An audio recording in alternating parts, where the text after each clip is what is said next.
those who are aspiring for mukti, this dimension that we are referring to as Mahakala becomes of paramount importance. The Mahakala temple, it will shake you from the root of your existence.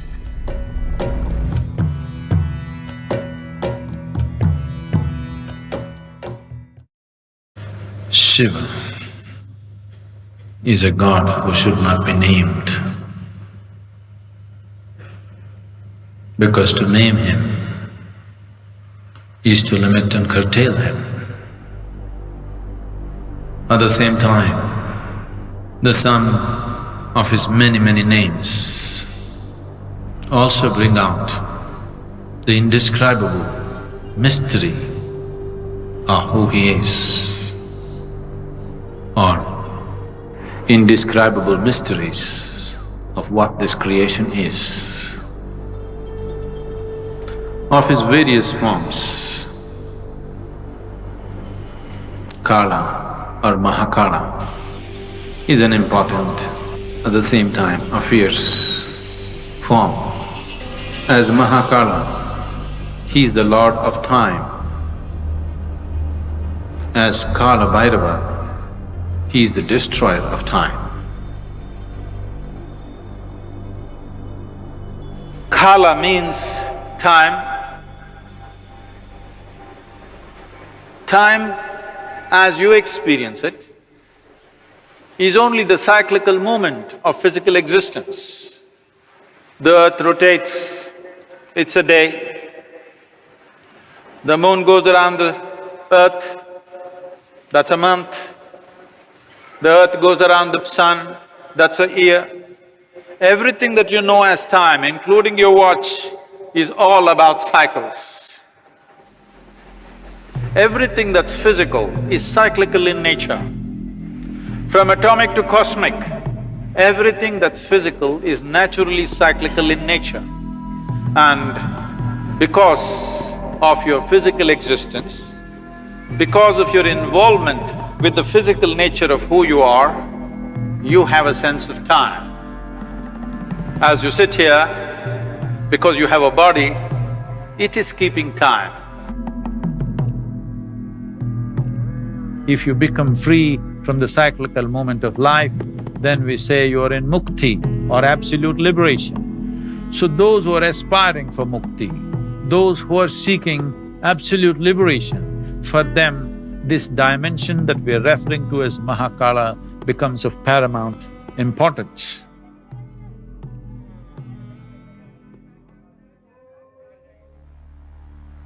It once happened, the great sage Shukracharya, who was the guru for all the demons,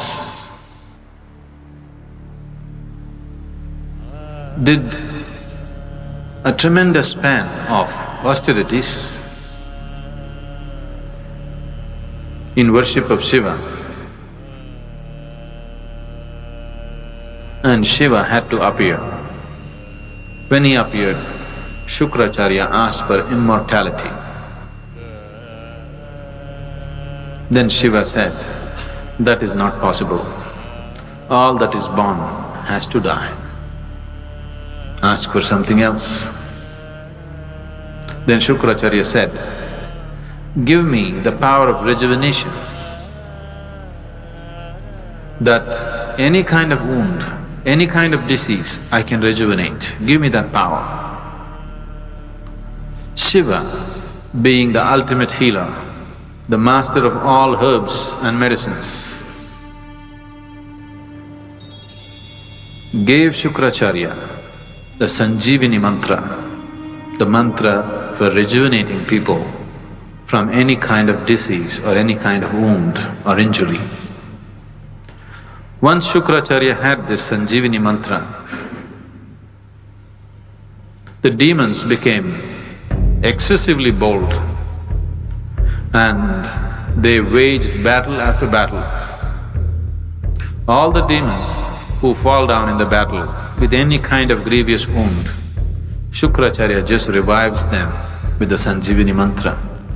So ultimately, the army of the demons can go on fighting without losing a single man. The gods got very alarmed and they felt this is a very unfair battle because how much ever you fight, they don't die, but we die.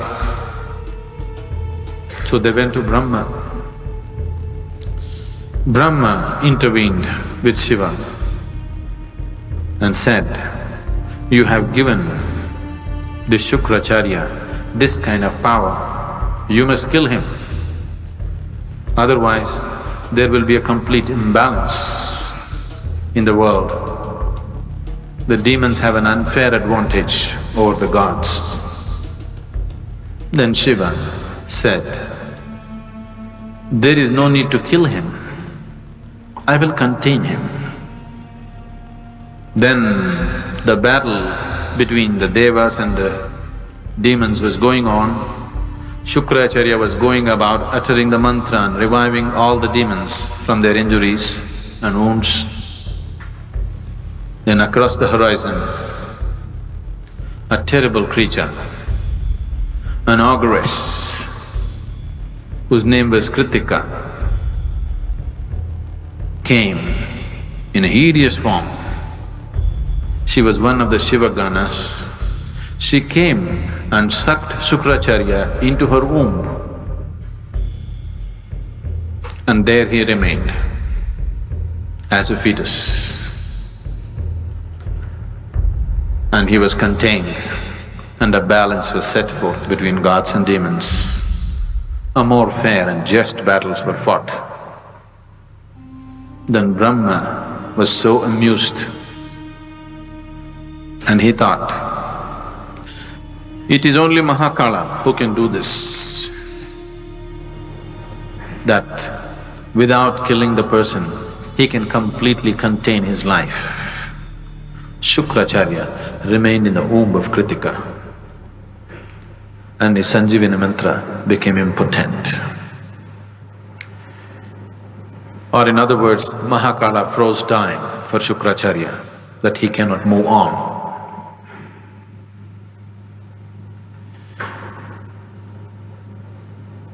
When we talk about transcendence, when we talk about spirituality, yoga, we are seeing how to go beyond the limitations of time and space. Because time and space belongs to the physical plane of the existence. Once you aspire to be spiritual,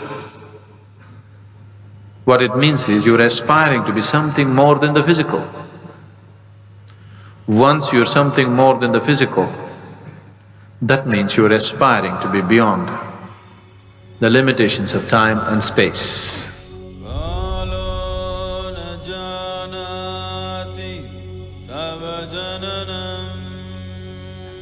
The Mahakala temple, the linga that is consecrated there, is of phenomenal nature. It will shake you from the root of your existence. It is really an incredible consecration. It is just done for this purpose, that in some way it dissolves you. One must be ready to go into this temple properly because it's of a tremendous power and it is not for the faint-hearted. It shakes you from inside. Every day, the offering that needs to happen to Mahakala is fresh ashes from the cremation grounds, because that's what he likes and that is what keeps it going the way it's going. Unfortunately, I heard that we're getting so bloody civilized. Now it seems because some activists protested, they are not using the ashes from the cremation ground, they're just using cow dung or bullshit. Unfortunately, this is not just a cultural thing, there is a science to it. If we bring ashes from the cremation ground and some other ash, I can show you what is the difference between the two. Experientially, it's a phenomenal difference. And it's very, very important that this process is continued because that is the nature of Mahakala. The very presence of what this Mahakala Rupa is, when you go there, everything is gone, everything is burnt into ashes. That means you become free from the physical. It propels you towards your ultimate liberation. You want to do that gently, we have everything here. You want to do it in a boom way, you really want to be pushed hard and you are not faint-hearted, then Mahakala temple is a phenomenal process.